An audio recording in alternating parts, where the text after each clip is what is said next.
নয়নজোড়ের জমিদারেরা এককালে বাবু বলিয়া বিশেষ বিখ্যাত ছিলেন। তখনকার কালের বাবু আনার আদর্শ বড় সহজ ছিল না।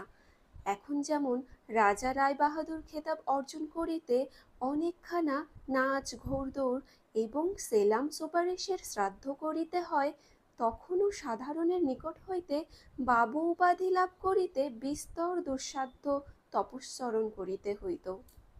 আমাদের নয়নজোড়ের বাবুরা পাড় ছিঁড়িয়া ফেলিয়া ঢাকাই কাপড় পরিতেন, কারণ পাড়ের কর্কশতায় তাহাদের সুকোমল বাবুয়ানা ব্যথিত হইত। তাহারা লক্ষ টাকা দিয়া বিড়াল শাবকের বিবাহ দিতেন এবং কথিত আছে একবার কোনো উৎসব উপলক্ষে রাত্রিকে দিন করিবার প্রতিজ্ঞা করিয়া অসংখ্য দীপ জ্বালাইয়া সূর্যকিরণের অনুকরণে তাহারা সাচ্চা রূপার জরি উপর হইতে বর্ষণ করিয়াছিলেন। ইহা হইতেই সকলে বুঝিবেন সেকালে বাবুদের বাবুয়ানা বংশানুক্রমে স্থায়ী হইতে পারিত না। বহুবর্তিকা বিশিষ্ট প্রদীপের মতো নিজের তৈল নিজে অল্পকালে ধুমধামের নিঃশেষ করিয়া দিত। আমাদের কৈলাসচন্দ্র রায়চৌধুরী সেই প্রখ্যাত যশ নয়নজোড়ের একটি নির্বাপিত বাবু। ইনি যখন জন্মগ্রহণ করিয়াছিলেন তৈল তখন প্রদীপের তলদেশে আসিয়া ঠেকিয়াছিল।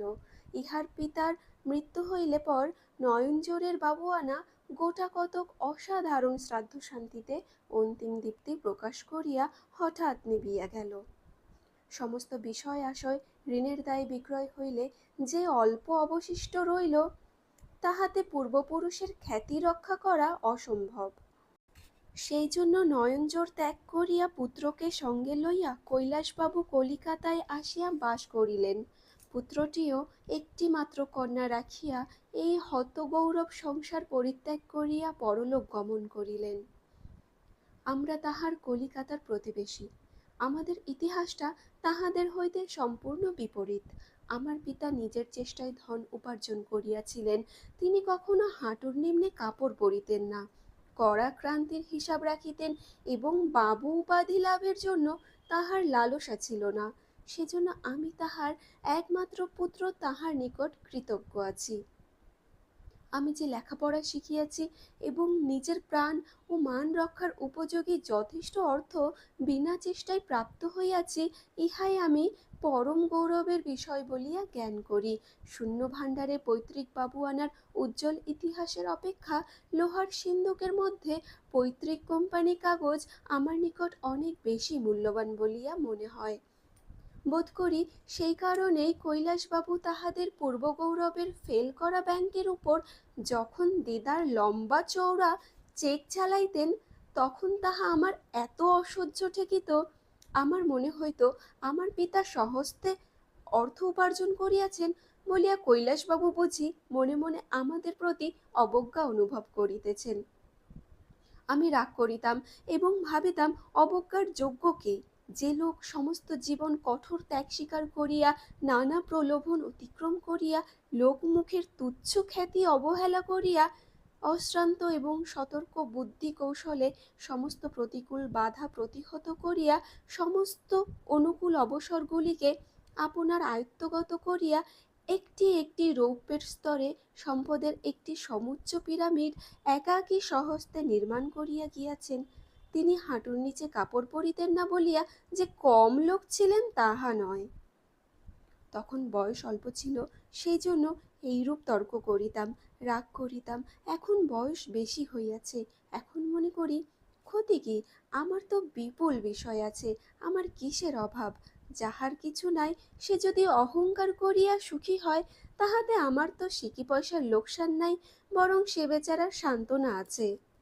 ইহাও দেখা গিয়াছে আমি ব্যতীত আর কেহ কৈলাসবাবুর উপর রাগ করিত না, কারণ এত বড় নিরীহ লোক সচরাচর দেখা যায় না। ক্রিয়াকর্মে সুখে দুঃখে প্রতিবেশীদের সহিত তাহার সম্পূর্ণ যোগ ছিল। ছেলে হইতে বৃদ্ধ পর্যন্ত সকলকেই দেখা হইবা মাত্র তিনি হাসি মুখে প্রিয় সম্ভাষণ করিতেন। যেখানে যাহার যে কেহ আছে সকলেরই কুশল সংবাদ জিজ্ঞাসা করিয়া তবে তাহার শিষ্টতা বিরাম লাভ করিত। এই জন্য কাহারও সহিত তাহার দেখা হইলে একটা সুদীর্ঘ প্রশ্নোত্তরমালা সৃষ্টি হইত। ভালো তো? শশী ভালো আছে? আমাদের বড়বাবু ভালো আছেন? মধুর ছেলেটির জ্বর হয়েছিল শুনেছিলাম, সে এখন ভালো আছে তো? হরিচরণ বাবুকে অনেক কাল দেখিনি, তার অসুখ বিসুখ কিছু হয়নি? তোমাদের রাখালের খবর কি? বাড়ির ওরা সকলে ভালো আছেন? ইত্যাদি। লোকটি ভারী পরিষ্কার পরিচ্ছন্ন, কাপড় চোপড় অধিক ছিল না, কিন্তু মেরজাইটি চাদরটি, জামাটি, এমনকি বিছানায় পাতিবার একটি পুরাতন র‍্যাপার, বালিশের ওয়ার, একটি ক্ষুদ্র শতরঞ্চ, সমস্ত সহস্তে রৌদ্রে দিয়া ঝাড়িয়া দড়িতে খাটাইয়া ভাঁজ করিয়া আলনায় তুলিয়া পরিপাটি করিয়া রাখিতেন। যখনই তাহাকে দেখা যাইত তখনই মনে হইত যেন তিনি সুসজ্জিত প্রস্তুত হইয়াছেন। অল্প স্বল্প সামান্য আসবাবেও তাহার ঘরদ্বার সমুজ্জ্বল হইয়া থাকিত। মনে হইত যেন তাহার আরো অনেক আছে। ভৃত্যাভাবে অনেক সময় ঘরের দ্বার রুদ্ধ করিয়া তিনি নিজের হস্তে অতি পরিপাটি করিয়া ধুতি কোচাইতেন এবং চাদর ও জামার আস্তিন বহু যত্নে ও পরিশ্রমে গিলে করিয়া রাখিতেন। তাহার বড় বড় জমিদারি ও বহুমূল্যের বিষয় সম্পত্তির লোপ পাইয়া, কিন্তু একটি বহুমূল্য গোলাপবাস, আতরদান, একটি সোনার রেকাবি, একটি রূপোর আলবোলা, একটি বহুমূল্য শাল ও সেকেলে জামাজোড়া ও পাগড়ি দারিদ্র্যের গ্রাস হইতে বহু চেষ্টায় তিনি রক্ষা করিয়াছিলেন। কোনো একটা উপলক্ষ উপস্থিত হইলে এইগুলি বাহির হইত এবং নয়নজোড়ের জগৎ বিখ্যাত বাবুদের গৌরব রক্ষা হইত। এদিকে কৈলাসবাবু মাটির মানুষ হইলেও কথায় যে অহংকার করিতেন সেটা যেন পূর্বপুরুষদের প্রতি কর্তব্য বোধ করিতেন। সকল লোকেই তাহাতে প্রশ্রয় দিত এবং বিশেষ আমোদ বোধ করিত। পাড়ার লোকে তাহাকে ঠাকুরমশাই বলিত এবং তাহার ওখানে সর্বদা বিস্তর লোক সমাগম হইত। কিন্তু দৈন্যাবস্থায় পাছে তাহার তামাকের খরচটা গুরুতর হইয়া ওঠে, এজন্য প্রায়ই পাড়ার কেহ না কেহ দুই এক সের তামাক কিনিয়া লইয়া গিয়া তাহাকে বলিত, ঠাকুরদামশাই, একবার পরীক্ষা করিয়া দেখো দেখি, ভালো গয়ার তামাক পাওয়া গেছে। ঠাকুরদামশাই দুই এক টান টানিয়া বলিতেন, বেশ ভাই, বেশ তামাক। অমনি সেই উপলক্ষে ৬০-৬৫ টাকার ভরির তামাকের গল্প পাড়িতেন এবং জিজ্ঞাসা করিতেন সে তামাক কাহারও আস্বাদ করিয়া দেখিবার ইচ্ছা আছে কি না। সকলেই জানিত যে যদি কেহ ইচ্ছা প্রকাশ করে তবে নিশ্চয় চাবির সন্ধান পাওয়া যাইবে না, অথবা অনেক অন্বেষণের পর প্রকাশ পাইবে যে পুরাতন ভৃত্য গণেশ বেটা কোথায় যে কি রাখে তাহার আর ঠিকানা নাই। গণেশও বিনা প্রতিবাদে সমস্ত অপবাদ স্বীকার করিয়া লইবে। এই জন্যই সকলে এক বাক্যে বলিত, ঠাকুরদামশাই কাজ নেই, সে তামাক আমাদের সহ্য হবে না, আমাদের এই ভালো। শুনিয়া ঠাকুরদা দ্বিরুক্তি না করিয়া ঈষৎ হাস্য করিতেন। সকলে বিদায় লইবার কালে হঠাৎ বলিয়া উঠিতেন, সে যেন হলো, তোমরা কবে আমার এখানে খাবে বলো দেখি ভাই। অমনি সকলে বলিত, সে একটা দিন ঠিক করে দেখা যাবে। ঠাকুরদামশাই বলিতেন, সেই ভালো, একটু বৃষ্টি পড়ুক, ঠান্ডা হোক, নইলে এ গরমে গুরুভোজনটা কিছু নয়। যখন বৃষ্টি পড়িত তখন ঠাকুরদাকে কেহ তাহার প্রতিজ্ঞা স্মরণ করাইয়া দিত না, বরঞ্চ কথা উঠিলে সকলে বলিত, এই বৃষ্টি বাদলটা না ছাড়লে সুবিধে হচ্ছে না। ক্ষুদ্র বাসা বাড়িতে বাস করাটা তাহার পক্ষে ভালো দেখাইতেছে না এবং কষ্টও হইতেছে, এ কথা তাহার বন্ধুবান্ধব তাহার সমক্ষে স্বীকার করিত। অথচ কলিকাতায় কিনিবার উপযুক্ত বাড়ি খুঁজিয়া পাওয়া যে কত কঠিন সে বিষয়েও কাহারও সন্দেহ ছিল না। এমনকি আজ ৬-৭ বৎসর সন্ধান করিয়া ভাড়া লইবার মতো একটা বড় বাড়ি পাড়ার কেহ দেখিতে পাইল না। অবশেষে ঠাকুরদামশাই বলিতেন, তা হোক ভাই, তোমাদের কাছাকাছি আছি এই আমার সুখ। নয়নজোড় বড় বাড়ি তো পড়েই আছে, কিন্তু সেখানে কি মন টেকে? আমার বিশ্বাস ঠাকুরদাও জানিতেন যে সকলে তাহার অবস্থা জানে, এবং যখন তিনি ভূতপূর্ব নয়নজোড়কে বর্তমান বলিয়া ভান করিতেন এবং অন্য সকলেও তাহাতে যোগ দিত, তখন মনে মনে বুঝিতেন পরস্পরের এই ছলনা কেবল পরস্পরের প্রতি সৌহার্দ্যবশত। কিন্তু আমার বিষম বিরক্ত বোধ হইত। অল্প বয়সের পরে নিরীহ গর্ব দমন করিতে ইচ্ছা করে এবং সহস্র গুরুতর অপরাধের তুলনায় নির্বুদ্ধিতায় সর্বাপেক্ষা অসহ্য বোধ হয়। কৈলাসবাবু ঠিক নির্বোধ ছিলেন না। কাজে কর্মে তাহার সহায়তা এবং পরামর্শ সকলেই প্রার্থনা জ্ঞান করিত, কিন্তু নয়নজোড়ের গৌরব প্রকাশ সম্বন্ধে তাহার কিছুমাত্র কাণ্ডজ্ঞান ছিল না। সকলে তাহাকে ভালোবাসিয়া এবং আমোদ করিয়া তাহার কোনো অসম্ভব কথাতেই প্রতিবাদ করিত না বলিয়া তিনি আপনার কথার পরিমাণ রক্ষা করিতে পারিতেন না। অন্য লোকেও যেন আমোদ করিয়া অথবা তাহাকে সন্তুষ্ট করিবার জন্য নয়নজোড়ের কীর্তিকলাপ সম্বন্ধে বিপরীত মাত্রায় অত্যুক্তি প্রয়োগ করিত। তিনি অকাতরে সমস্ত গ্রহণ করিতেন এবং স্বপ্নেও সন্দেহ করিতেন না যে অন্য কেহ এ সকল কথা লেশমাত্র অবিশ্বাস করিতে পারে। আমার এক এক সময় ইচ্ছা করিত, বৃদ্ধ যে মিথ্যা দুর্গ অবলম্বন করিয়া বাস করিতেছে এবং মনে করিতেছে ইহা চিরস্থায়ী, সেই দুর্গটির দুই তোপে সর্বসমক্ষে উড়াইয়া দিই। একটা পাখিকে সুবিধা মতো ডালের উপর বসিয়া থাকিতে দেখিলেই শিকারীর ইচ্ছা করে তাহাকে গুলি বসাইয়া দিতে। পাহাড়ের গায়ে একটা প্রস্তর পতনোন্মুখ থাকিতে দেখিলেই বালকের ইচ্ছা করে এক লাথি মারিয়া তাকে গড়াইয়া ফেলিতে। যে জিনিসটা প্রতি মুহূর্তে পরি পরি করিতেছে অথচ কোনো একটা কিছুতে সংলগ্ন হইয়া আছে, তাহাকে ফেলিয়া দিলেই তবে যেন তাহার সম্পূর্ণতা সাধন এবং দর্শকের মনে তৃপ্তি লাভ হয়। কৈলাসবাবুর মিথ্যাগুলি এতই সরল, তাহার ভিত্তি এতই দুর্বল, তাহা ঠিক সত্যবন্ধুকের লক্ষ্যের সামনে এমনই বুক ফুলাইয়া নৃত্য করিত যে তাহাকে মুহূর্তের মধ্যে বিনাশ করিবার জন্য একটি আবেগ উপস্থিত হইত। কেবল নিতান্ত আলস্যবশত এবং সর্বজন সম্মত প্রথার অনুসরণ করিয়া সে কার্যে হস্তক্ষেপ করিতাম না। নিজের অতীত মনোভাব বিশ্লেষণ করিয়া যতটা মনে পড়ে, তাহাতে বোধ করি কৈলাসবাবুর প্রতি আমার আন্তরিক বিদ্বেষের আর একটি গুরু কারণ ছিল। তাহা একটু বিবৃতি করিয়া বলা আবশ্যক। আমি বড় মানুষের ছেলে হইয়াও যথাকালে এম.এ. পাশ করিয়াছি। যৌবন সত্ত্বেও কোনো প্রকার কুসংসর্গ কুৎসিত আমোদে যোগ দিই নাই এবং অভিভাবকদের মৃত্যুর পরে স্বয়ং কর্তা হইয়াও আমার স্বভাবের কোনো প্রকার বিকৃতি উপস্থিত হয় নাই। তাহা ছাড়া চেহারাটা এমন যে তাহাকে আমি নিজ মুখে সুশ্রী বলিলে অহংকার হইতে পারে, কিন্তু মিথ্যাবাদ হয় না। অতএব বাংলাদেশে ঘটকালির হাতে আমার দাম যে অত্যন্ত বেশি, তাহাতে আর সন্দেহ নাই। এই হাটে আমার সেই দাম আমি পুরা আদায় করিয়া লইব, এইরূপ দৃঢ় প্রতিজ্ঞা করিয়াছিলাম। ধনী পিতার পরম রূপবতী একমাত্র বিদুষী কন্যা আমার কল্পনায় আদর্শরূপে বিরাজ করিত। 10,000 20,000 টাকা পণের প্রস্তাব করিয়া দেশ বিদেশ হইতে আমার সম্বন্ধ আসিতে লাগিল।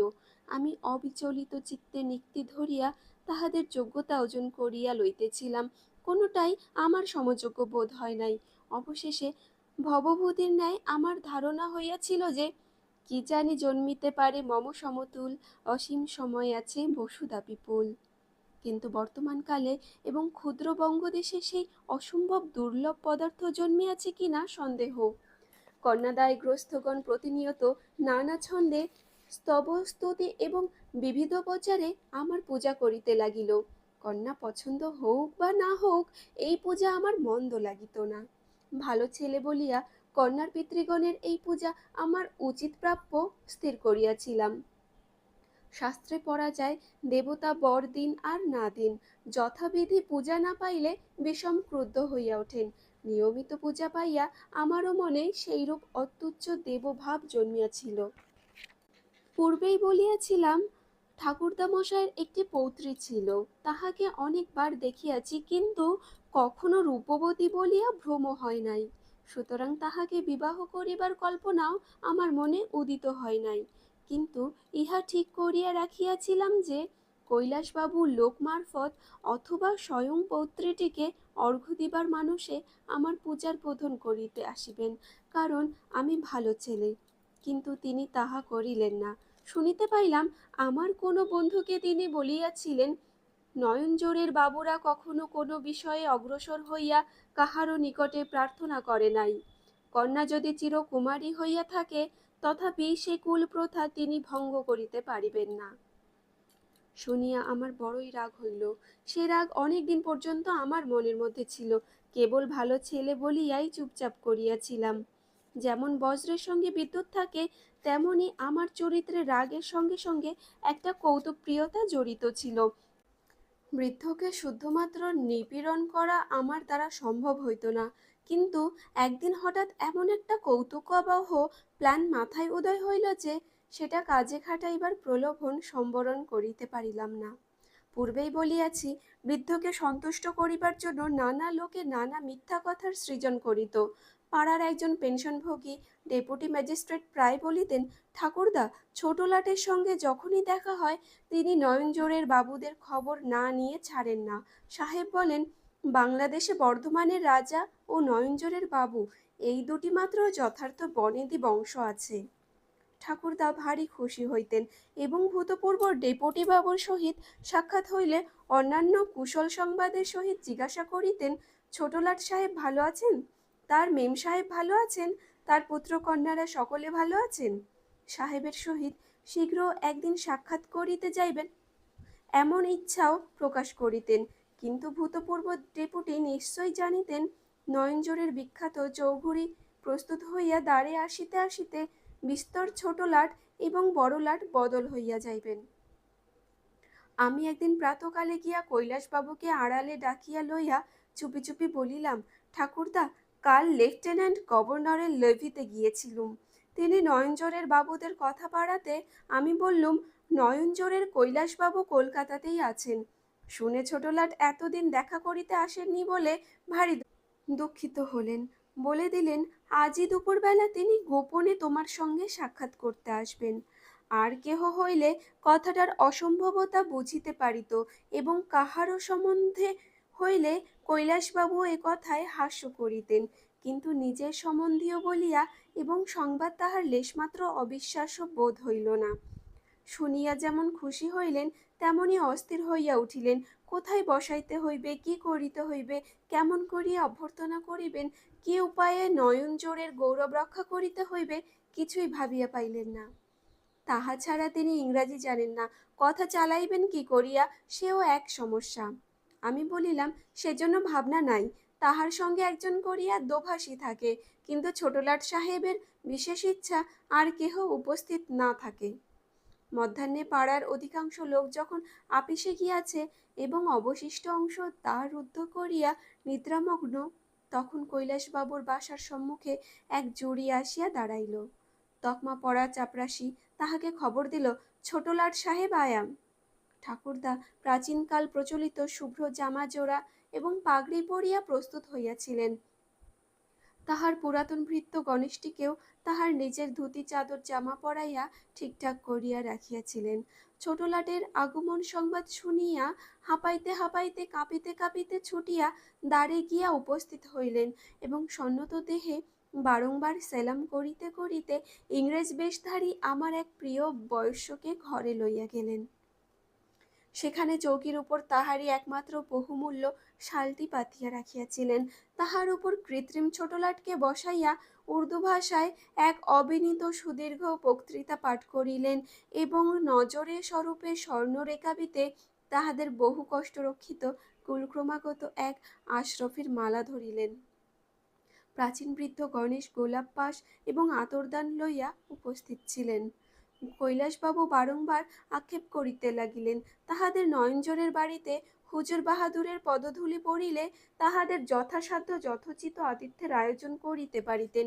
কলিকাতায় তিনি প্রবাসী, এখানে তিনি জলহীন মিনের ন্যায় সব বিষয়েই অক্ষম, ইত্যাদি।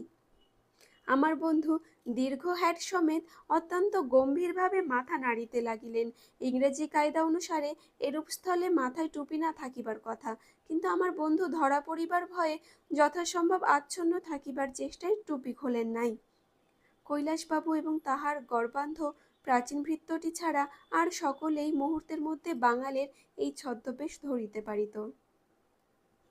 10 মিনিট কাল ঘাড় নাড়িয়া আমার বন্ধু গাত্রোত্থান করিলেন এবং পূর্বশিক্ষা মতো চাপরাশিগণ সোনার রেকাব শুদ্ধ আশরফির মালা, চৌকি হইতে সেই শাল এবং ভৃত্যের হাত হইতে গোলাপ পাশ এবং আতরদান সংগ্রহ করিয়া ছদ্মবেশীর গাড়িতে তুলিয়া দিল। কৈলাসবাবু বুঝিলেন ইহাই ছোটলাটের প্রথা। আমি গোপনে এক পাশের ঘরে লুকাইয়া দেখিতেছিলাম, এবং রুদ্ধ হাস্যাবেগে আমার পঞ্জর বিদীর্ণ হইবার উপক্রম হইতেছিল। অবশেষে কিছু আর থাকিতে না পারিয়া ছুটিয়া কিঞ্চিৎ দূরবর্তী এক ঘরের মধ্যে গিয়া প্রবেশ করিলাম, এবং সেখানে হাসির উচ্ছ্বাসে উন্মুক্ত করিয়া দিয়া হঠাৎ দেখি একটি বালিকা তক্তপোশের উপর উপর হইয়া পড়িয়া ফুলিয়া ফুলিয়া কাঁদিতেছে। আমার হঠাৎ ঘরে প্রবেশ করিয়া হাসিতে দেখিয়া সে তৎক্ষণাৎ তক্তা ছাড়িয়া দাঁড়াইল, এবং অশ্রুরুদ্ধ কণ্ঠে রোষের গর্জন আনিয়া আমার মুখের উপর সজল বিপুল কৃষ্ণচক্ষের সুদীর্ঘ বিদ্যুৎ বর্ষণ করিয়া কহিল, আমার দাদামশাই তোমাদের কি করেছেন? কেন তোমরা তাহাকে ঠকাতে এসেছ? কেন এসেছ তোমরা? অবশেষে আর কোনো কথা জুটিল না। বাকরুদ্ধ হইয়া মুখে কাপড় দিয়া কাঁদিয়া উঠিল। কোথায় গেল আমার হাস্যবেগ? আমি যে কাজটি করিয়াছি তাহার মধ্যে কৌতুক ছাড়া আর যে কিছু ছিল, এতক্ষণ তাহা আমার মাথায় আসে নাই। হঠাৎ দেখিলাম অত্যন্ত কোমল স্থানে অত্যন্ত কঠিন আঘাত করিয়াছি। হঠাৎ আমার কৃতকার্যের বীভৎস নিষ্ঠুরতা আমার সম্মুখে দোদীপ্যমান হইয়া উঠিল। লজ্জায় এবং অনুতাপে পদাহত কুকুরের ন্যায় ঘর হইতে নিঃশব্দে বাহির হইয়া গেলাম। বৃদ্ধ আমার কাছে কি দোষ করিয়াছিল? তাহার নিরীহ অহংকার তো কখনো কোনো প্রাণীকে আঘাত করে নাই। আমার অহংকার কেন এমন হিংস্র মূর্তি ধারণ করিয়াছিল? তাহা ছাড়া আরেকটি বিষয় আজ হঠাৎ দৃষ্টি খুলিয়া গেল। এতদিন আমি কুসুমকে কোনো অবিবাহিত পাত্রের প্রসন্ন দৃষ্টিপাতের প্রতীক্ষায় সংরক্ষিত পণ্য পদার্থের মতো দেখিতাম। ভাবিতাম আমি পছন্দ করি নাই বলিয়া ও পড়িয়া আছে, দৈবাৎ যাহার পছন্দ হইবে ও তাহারই হইবে। আজ দেখিলাম এই গৃহকোণে ওই বালিকা মূর্তির অন্তরালে একটি মানব হৃদয় আছে। তাহার নিজের সুখ দুঃখ অনুরাগ বিরাগ লইয়া একটি অন্তঃকরণ একদিকে আজ্ঞেয় অতীত আর একদিকে অভাবনীয় ভবিষ্যৎ নামক দুই অনন্ত রহস্য রাজ্যের দিকে পূর্বে পশ্চিমে প্রসারিত হইয়া রহিয়াছে। যে মানুষের মধ্যে হৃদয় আছে সে কি কেবল পণের টাকা এবং নাক চোখের পরিমাণ মাপিয়া পছন্দ করিয়া লইবার যোগ্য? সমস্ত রাত্রে নিদ্রা হইল না। পরদিন প্রত্যুষে বৃদ্ধের সমস্ত অপহৃত বহুমূল্য দ্রব্যগুলি লইয়া চোরের ন্যায় চুপি চুপি ঠাকুরদার বাসায় গিয়া প্রবেশ করিলাম। ইচ্ছা ছিল কাহাকেও কিছু না বলিয়া গোপনে চাকরের হস্তে সমস্ত দিয়া আসিব। চাকরকে দেখিতে না পাইয়া ইতস্তত করিতেছি, এমন সময় অদূরবর্তী ঘরে বৃদ্ধের সহিত বালিকার কথোপকথন শুনিতে পাইলাম। বালিকা সুমিষ্ট সস্নেহ স্বরে জিজ্ঞাসা করিতেছিল, দাদামশাই, কাল লাট সাহেব তোমাকে কি বলিলেন? ঠাকুরদা অত্যন্ত হর্ষিত চিত্তে লাট সাহেবের মুখে প্রাচীন নয়নজোড় বংশের বিস্তর কাল্পনিক গুণানুবাদ বসাইতেছিলেন। বালিকা তাহাই শুনিয়া মহোৎসাহ প্রকাশ করিতেছিল। বৃদ্ধ অভিভাবকের প্রতি মাতৃহৃদয়া এই ক্ষুদ্র বালিকার সকরুণ ছলনায় আমার দুই চক্ষে জল ছলছল করিয়া আসিল। অনেকক্ষণ চুপ করিয়া বসিয়া রহিলাম। অবশেষে ঠাকুরদা তাহার কাহিনী সমাপন করিয়া চলিয়া আসিলে আমার প্রতারণার বমালগুলি লইয়া বালিকার নিকট উপস্থিত হইলাম, এবং নিঃশব্দে তাহার সম্মুখে রাখিয়া চলিয়া আসিলাম। বর্তমানকালের প্রথানুসারে অন্যদিকে বৃদ্ধকে দেখিয়া কোনো প্রকার অভিবাদন করিতাম না, আজ তাহাকে প্রণাম করিলাম। বৃদ্ধ নিশ্চয় মনে ভাবিলেন, গতকল্য ছোট লাট তাহার বাড়িতে আসাতেই সহসা তাহার প্রতি আমার ভক্তির উদ্রেক হইয়াছে। তিনি পুলকিত হইয়া শতমুখে ছোট লাটের গল্প বানাইয়া বলিতে লাগিলেন। আমিও কোনো প্রতিবাদ না করিয়া তাহাতে যোগ দিলাম। বাহিরের অন্য লোক যাহারা শুনিল তাহারা এই কথাটাকে অদ্যপান্ত গল্প বলিয়া স্থির করিল, এবং সকৌতুকে বৃদ্ধের সহিত সকল কথায় সায় দিয়া গেল। সকলে উঠিয়া গেলে আমি অত্যন্ত সলজ্জ মুখে দীনভাবে বৃদ্ধের নিকট প্রস্তাব করিলাম। বলিলাম, যদিও নয়নজোড়ের বাবুদের সহিত আমাদের বংশমর্যাদার তুলনাই হইতে পারে না, তথাপি। প্রস্তাবটা শেষ হইবা মাত্র বৃদ্ধ আমাকে পক্ষে আলিঙ্গন করিয়া ধরিলেন এবং আনন্দবেগে বলিয়া উঠিলেন, আমি গরিব, আমার যে এমন সৌভাগ্য হইবে তা আমি জানতুম না ভাই। আমার কুসুম অনেক পুণ্য করেছে, তাই তুমি আজ ধরা দিলে। বলিতে বলিতে বৃদ্ধের চক্ষু দিয়া জল পড়িতে লাগিল। বৃদ্ধ আজ এই প্রথম তাহার মহিমান্বিত পূর্বপুরুষদের প্রতি কর্তব্য বিস্মৃত হইয়া স্বীকার করিলেন যে তিনি গরিব, স্বীকার করিলেন যে আমাকে লাভ করিয়া নয়নজোড় বংশের গৌরবহানি হয় নাই। আমি যখন বৃদ্ধকে অপদস্থ করিবার জন্য চক্রান্ত করিতেছিলাম, তখন বৃদ্ধ আমাকে পরম সৎপাত্র জানিয়া একান্ত মনে কামনা করিতেছিলেন।